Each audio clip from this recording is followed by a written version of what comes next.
Hello dear student, today we are going to start new session, that is MCQ on cardiovascular system. So let's start the lecture. First MCQ जो है, one of the following is used to treat disease induced ventricular arrhythmia. Option A phenytoin, propranolol, lidocaine, quinidine. तर याचं जे correct answer जे आहे ते काय, C, option C, lidocaine. लिडोकेनला लिग्नोकेन असं म्हणतात. Then option 2, question 2, a patient with hypertension is being treated with an agent that has agonist action on central presynaptic alpha-2 receptor. The agent is. तर option A minoxidil, option B clonidine, C prazosin आणि guanethidine. तर याच्यामध्ये correct जे answer आहे ते काय, clonidine. आता clonidine हा कुठे ॲक्ट करतो, तर अल्फा-2 रिसेप्टरवर ॲक्ट करतो. अल्फा-2 रिसेप्टर कुठं प्रेझेंट असतो, हा झाला सायनॅप्टिक लेफ्ट, प्रीसिनॅप्टिक आणि पोस्टसिनॅप्टिक. तर प्रीसिनॅप्टिकवर अल्फा-2 रिसेप्टर असतो, त्याचं जे नेचर असतं ते GI नेचर असतं. म्हणून याचं क्वेश्चनचं आन्सर जे आहे ना ते क्लोनिडिन आहे. मिनोक्सिडिल जो आहे तो ॲलोपेसियाच्या ट्रीटमेंटमध्ये यूज केला जातो.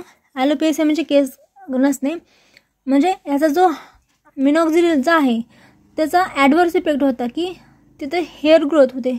ह्या ड्रगमुळे हेअर ग्रोथ होते, पण आपण त्याचा जो ॲडवर्स इफेक्ट आहे तो ट्रीटमेंट म्हणून यूज केला जातो. म्हणजे ॲलोपेसियाच्या ट्रीटमेंटमध्ये मिनोक्सिडिल याचा यूज केला जातो.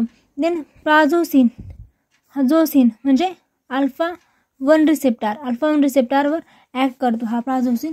देन ग्वानेथिडिन कशावर ॲक्ट करतो, तर हा जो आहे तो release of ॲड्रेनलिन and nor ॲड्रेनलिन.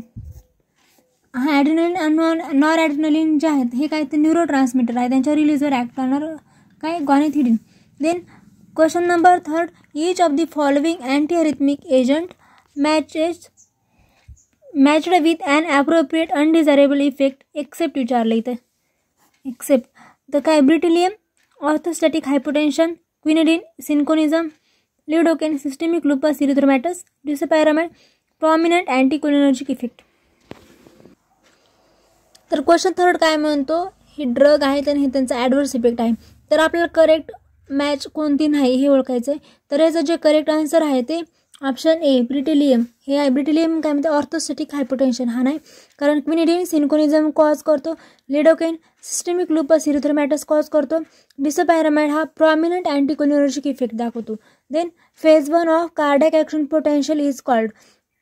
Phase 1 जे आहे कार्डियक ॲक्शन पोटेन्शियल, तर त्या फेज 1ला काय म्हणायचं, तर अर्ली रिपोलरायझेशन. किती फेजेस असतात, फेज 0, फेज 1, फेज 2, फेज 3 आणि फेज 4. तर रॅपिड डिपोलरायझेशन म्हणजे फेज 0, प्लॅची फेज म्हणजे फेज 2, फेज 2 अँड रिपोलरायझेशन ही फेज 3 अँड ही फेज 1 अँड 4th फेज जे असते तिला रेस्टिंग मेम्ब्रेन पोटेन्शियलची फेज असं म्हणतात. देन 5th क्वेश्चन जो आहे तो काय, all of the following statement are correct except विचारलं इथं. पण काय, diazoxide increases the release of insulin, हेच आन्सर जे आहे ना हे आपलं आन्सर असणार आहे. कारण सेकंड बघूया, clonidine cause sedation and dryness of mouth, true आहे. Minoxidil is a prodrug, correct आहे. Hydralazine can cause lupus like syndrome. तर याचं करेक्ट आन्सर जे आहे ना ते डायझॉक्साईड आहे, कारण इन्सुलिनचा रिलीज हा डायझॉक्साईड करत नाही, कारण मेनली कोणते पॅनक्रियाटिक बीटा सेल जे असते ते इन्सुलिनचा रिलीज करत असते. देन बेपेरिडिल, डिल्टाझेम आणि verapamil share one of the following clinical uses. काय, option A they are very effective anti hypertensive. Then option B they are the drug of choice for the ventricular arrhythmia. They are effective controlling supraventricular arrhythmia and atrial fibrillation. They are the effective cardiac inotropic drug. तर याचं जे correct answer जे आहे काय, they are effective controlling supraventricular arrhythmia and atrial fibrillation हे correct answer आहे. Then cough caused by AC inhibitor is due to. आता AC inhibitor जे आहेत ते काय करतात, कफ अँड काय करतात, एडिमा एन्जो एडिमा आहे ना तो कॉज करत असतात. तर हे कशामुळं, तर याचं जे करेक्ट आन्सर जे आहे ते प्रोडक्शन ऑफ ब्रॅडिकायनिन अँड प्रोस्टाग्लॅन्डिन. का, तर का ब्रॅडिकायनिन आहे त्याचं कन्व्हर्जन हा बाय प्रोडक्टमध्ये करत असतो कोण, अँजिओटेन्झिन कन्व्हर्टिंग एन्झाईम. मग ह्याला आपण इनहिबिटर जर दिलं तर ही प्रोसेस स्टॉप होते आणि आपल्या बॉडीमध्ये ब्रॅडिकायनिन जे आहे त्याचं प्रोडक्शन इन्क्रीज होतं, त्यामुळं आपल्याला कफ अँड एडिमा कॉज होतो. म्हणजे प्रोडक्शन ऑफ प्रोस्टाग्लॅंडिन आणि ब्रॅडिकायनिन हे त्याचं करेक्ट आन्सर आहे. Then action of angiotensin 2. आता हे जे रास सिस्टीम जे आहे त्याच्यामध्ये अँजिओटेन्सिनोजन, अँजिओटेन्सिन 1, अँजिओटेन्सिन 2 हे जे आहेत ना हे काय पेप्टाइड आहेत. ब्रॅडिकायनिन हा नोनापेप्टाइड आहे. अँजिओटेन्सिनोजन जो आहे हा डिओडेकापेप्टाइड म्हणजे 12 पेप्टाइड असतात. 1 जो आहे तो डेकापेप्टाइड आणि 2 हा जो आहे तो काय ऑक्टोपेप्टाइड म्हणजे ह्याच्यात 8 पेप्टाइड बॉन्ड असतात. तर याची ॲक्शन ऑफ अँजिओटेन्सिन विचारले आपल्याला. तर option A systemic vasoconstriction, B reabsorption of sodium in proximal tubule and C systemic vasodilatation and both A and B. याचं करेक्ट आन्सर आहे बोथ ए अँड बी. कारण सिस्टमिक व्हेझोकन्स्ट्रिक्शन पण करतो आणि reabsorption of sodium in proximal renal tubule जे असते PCT असते तिथं सोडियमचं आणि जे आयन जे असतात त्यांचं रीअब्झॉर्प्शन करण्यासाठी पण अँजिओटेन्सिन 2 ही इम्पॉर्टंट आहे. Then which of the following is an ACE inhibitor. आता ACE इनिबिटर मधला काय म्हणणार आपल्याला कोणता आहे. सिंपल क्वेश्चन आहे, आन्सर तुम्हाला कळालंच असेल. ऑप्शन ए काय सेरालायसिन, ऑप्शन सी डिल्टियाझिम, ऑप्शन बी काय कॅप्टोप्रिल आणि स्पायरोलॅक्टोन. तर याचं करेक्ट आन्सर काय कॅप्टोप्रिल. ऑल प्रिल डेरिव्हेटिव्ह जे असतात ते काय ACE इनिबिटर असतात. स्पायरोलॅक्टोन हा अल्डोस्टेरॉनचा अँटागॉनिस्ट आहे.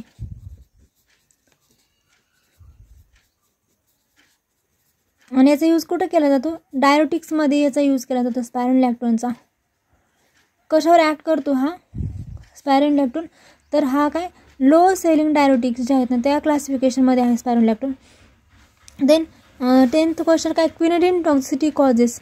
क्विनिडिनच्या टॉक्सिसिटीमुळं काय होतं तर constipation, Brugada syndrome, QT prolongation, all of the above. तर याचं करेक्ट आन्सर आहे क्यूटी प्रोलॉंगेशन. क्यूटी प्रोलॉंगेशन आणखीन एक नाही टॉर्सेट्स ऑफ डी पॉईंट.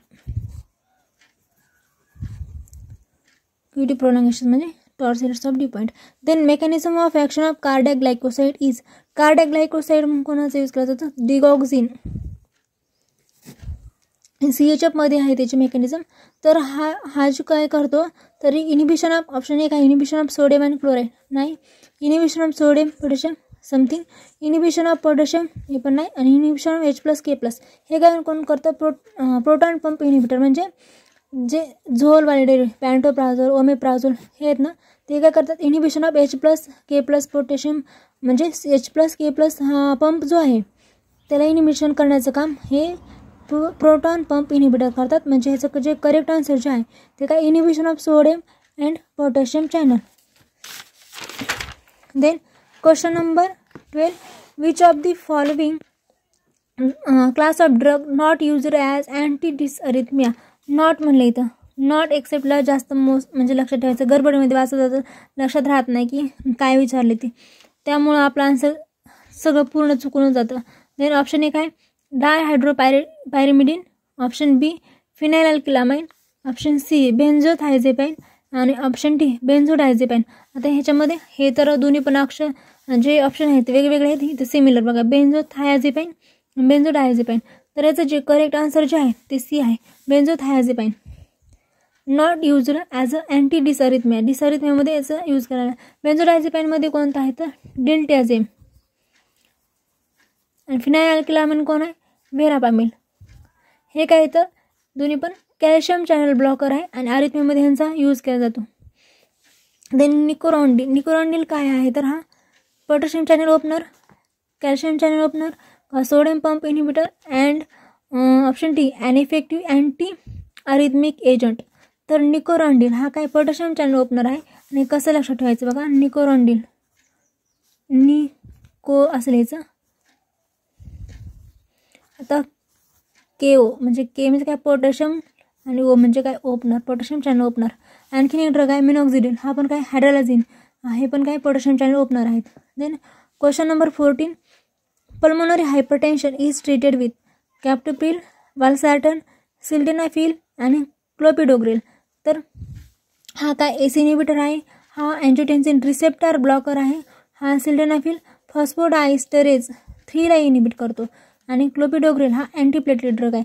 तर याचं जे करेक्ट आन्सर जे आहे पल्मोनरी हायपरटेन्शन हे सिल्डनाफिल बाय रिलीजिंग NO म्हणजे काय नायट्रिक ऑक्साईडचा रिलीज करतो अँड फॉस्फोडायस्टरेज 3 जो आहे त्याला काय करतो इनहिबिट करतो. कोणते सायक्लिक GMP म्हणजे GMPचं कन्व्हर्जन GTP मध्ये होत असतं. कोणतं एन्झाईम ग्वानिल सायक्लेज आणि नंतर GTPचं कन्व्हर्जन GMP मध्ये होत असतं आणि GMPचं कन्व्हर्जन 5' सायक्लिक GMP मध्ये कोण करत असतं फॉस्फोडायस्टरेज एन्झाईम करत असतं. तर हा सिल्डनाफिल काय करत असतो तो फॉस्फोडायस्टरेज हा जो एन्झाईम आहे त्याला काय करतो इनहिबिट करतं आणि पुढची जी ॲक्शन आहे ती स्टॉप करतं. त्यामुळे ह्याचा यूज पल्मोनरी हायपरटेन्शनमध्ये यूज केला जातो. Then question number 15 endothelin antagonist used in hypertension कोणता आहे तर इर्बेसार्टन, फोसिनप्रिल, बोसेंटॉन आणि सिलास्टॅटिन. तर याचं जे करेक्ट आन्सर जे आहे काय बोसेंटॉन. ऑल स्टॅटिन डेरिव्हेटिव्ह जे आहेत त्यांचा यूज कुठं केला जातो तर डिस्लिपिडेमिया म्हणजे फॅटिस म्हणजे आपली ही ब्लड वेसल्स आहे इथे काय झालं क्लोटिंग फॉर्म झाले त्यामुळं आपल्या ब्लडला फ्लो होण्यासाठी अडथळा निर्माण झाला मग त्यामुळे आपण स्टॅटिन डेरिव्हेटिव्ह देतो. देन 16 नंबर अँजिओटेन्सिन कन्व्हर्टिंग एन्झाईम म्हणजे ACE एन्झाईम इज काय आहे. आता मी तुम्हाला सांगितलं ACE एन्झाईम हा काय आहे तर याचं जे करेक्ट आन्सर आहे काय बघा डायपेप्टिडिल कार्बॉक्झिपेप्टिडेज, मोनोपेप्टिडिल कार्बॉक्झिपेप्टिडेज, डायपेप्टिडिल अमायनोपेप्टिडेज अँड मोनोपेप्टिडिल अमायनोपेप्टिडेज. तर याचं जे करेक्ट आन्सर जे आहे ते काय डायपेप्टिडिल कार्बॉक्झिपेप्टिडेज हे ज्याचं करेक्ट आन्सर आहे. देन क्विनिडिन सिम्पल क्वेश्चन आहे. हा काय सोडियम चॅनल ब्लॉकर आहे क्लास 1A ड्रग आहे. सोडियम चॅनल ब्लॉकरमध्ये क्लास 1A आणि याची जी क्लास 1A जी ड्रग आहे ते काय इंटरमिडिएट ॲक्टिंग ड्रग आहेत म्हणजे त्यांचं जे ॲक्शन पोटेन्शियल ड्युरेशन असतं 1 to 10 सेकंद आणि सगळ्यात फास्ट ॲक्टिंग रॅपिड ॲक्टिंग कोणते क्लास 1B चे ड्रग आहेत. ते त्याची मी ट्रिक सांगितले की लाल महल में तोफ चली ही त्याची ट्रिक आहे. लाल से लिडोकेन, M से लाल महल में मॅक्झिलेटिन, तोफ आहे ना तो से टोकेनाइट आणि फ से फेनिटोइन हे झाले क्लास 1B चे ड्रग आणि त्यांची जी ॲक्शन पोटेन्शियल ड्युरेशन असतो तो किती 1 सेकंद म्हणजे एकदम इमर्जन्सी पेशंट आहे ना त्यामध्ये आपण हे ड्रग यूज केले जातात. Then question number 18 ACE inhibitor with shortest elimination half life. Shortest elimination half life कोणत्या ड्रगचे आहे तर याचं करेक्ट आन्सर काय कॅप्टोप्रिल, इनालप्रिल, लिसोनेप्रिल आणि रॅमिप्रिल. करेक्ट आन्सर जे आहे ते काय कॅप्टोप्रिल आहे. त्याच्यामध्ये कॅप्टोप्रिल आणि लिसोनेप्रिल हे काय तर ॲक्टिव्ह फॉर्ममध्ये असतात प्रेझेंट ॲक्टिव्ह ड्रग असं म्हणा तुम्ही आणि बाकीचे सगळे ऑल एक्सेप्शन हे फक्त 2च आहे कॅप्टोप्रिल आणि लिसोनेप्रिल हे फक्त ॲक्टिव्ह फॉर्ममध्ये असतात. बाकी सगळे काय असतात प्रोडक्ट फॉर्ममध्ये असतात आणि त्यांचं कन्व्हर्जन हे ॲक्टिव्ह फॉर्ममध्ये नंतर होत असतं जसं की इनालाप्रिल त्याचं enalaprilat. Then question number 19 side effect of amiodarone are all. Amiodarone काय तर हा काय मेनली पोटॅशियम चॅनल आहे ना पोटॅशियम चॅनलच्या ब्लॉकरमध्ये अँटी अरिथमियाच्या क्लासिफिकेशनमध्ये हा बघा पण हा जो आहे तो काय लॉंगेस्ट ॲक्टिंग ड्रग आहे अम्युडेरन आणि ह्याला ब्रॉड स्पेक्ट्रम ॲक्टिव्हिटी आहे. तर ऑप्शन ए काय pulmonary fibrosis, B hepatotoxicity, C hyperthyroidism and D nephrotoxicity. तर ह्याचं जे करेक्ट आन्सर आहे साईड इफेक्ट विचारले आपल्याला all are side effect except विचारले तर एक्सेप्ट म्हणजे नेफ्रोटॉक्झिसिटी हा साईड इफेक्ट नाही अम्युडेरनचा. देन कॅप्टोप्रिलचा साईड इफेक्ट विचारले एक्सेप्ट विचारले कॅप्टोप्रिलचा साईड इफेक्ट नाही आहे. तर कफ कॉज करतो AC इन्हिबिटर काय करतात कफ कॉज करतात हायपरकॅलेमिया, रिनल डिस्फंक्शन आणि हिमोलॅटिक ॲनिमिया. तर करेक्ट आन्सर जे आहे ना हिमोलॅटिक ॲनिमिया हा त्याचा साईड इफेक्ट नाही कारण कफ अँजिओएडेमा हायपरकॅलेमिया रिनल डिस्फंक्शन हे जे आहेत ते कॅप्टोप्रिलचे काय साईड इफेक्ट आहेत. Quinidine is contraindicated in. Quinidine काय करतो सिन्कोनिझम कॉज करतो क्यूटी प्रोलॉंगेशन कॉज करतो.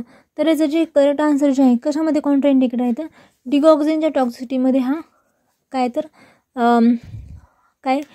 क्विनिडिन हा डिगॉक्झिनच्या म्हणजे डिगॉक्झिन आणि क्विनिडिन हे दोन्ही पण सोबत देत नाहीत कारण डिगॉक्झिन आणि क्विनिडिन जर सोबत जर दिले तर हे काय करतात रिनल क्लिअरन्स जे आहे क्विनिडिन आहे ना रिनल क्लिअरन्स काय करतो, डिक्रीज करतो, म्हणजे एक्सक्रिशन होऊ देत नाही डिगॉक्सिनचं.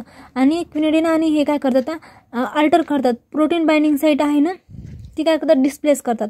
त्यामुळे ह्या दोन्हीला एक कॉम्बिनेशनमध्ये द्यायचं नाही. हे काय कॉन्ट्रा इंडिकेशन आहे, इंटरॅक्शनमध्ये लिहून टाकायचं ह्याचं.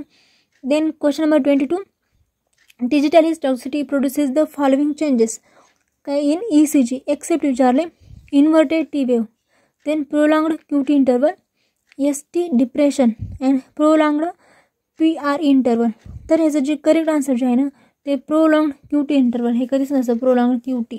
आता बघा टी इन्व्हर्टेड टी वेव्ह आता आणि प्रोलॉंग्ड QT इंटरवल प्रोलॉंग्ड नसते. ST असं कसं डिप्रेशन हे पण होते. आणि PR मध्येच आहे. PR म्हणजे PR प्रोलॉंग्ड म्हणजे हे पण आहे. ही काय ट्रिक आहे. PR म्हणजे काय PR आणि इथं पण PR म्हणजे PR प्रोलॉंग्ड PR हे करेक्ट आहे. QT प्रोलॉंगेशन काय नाही आहे. ST depression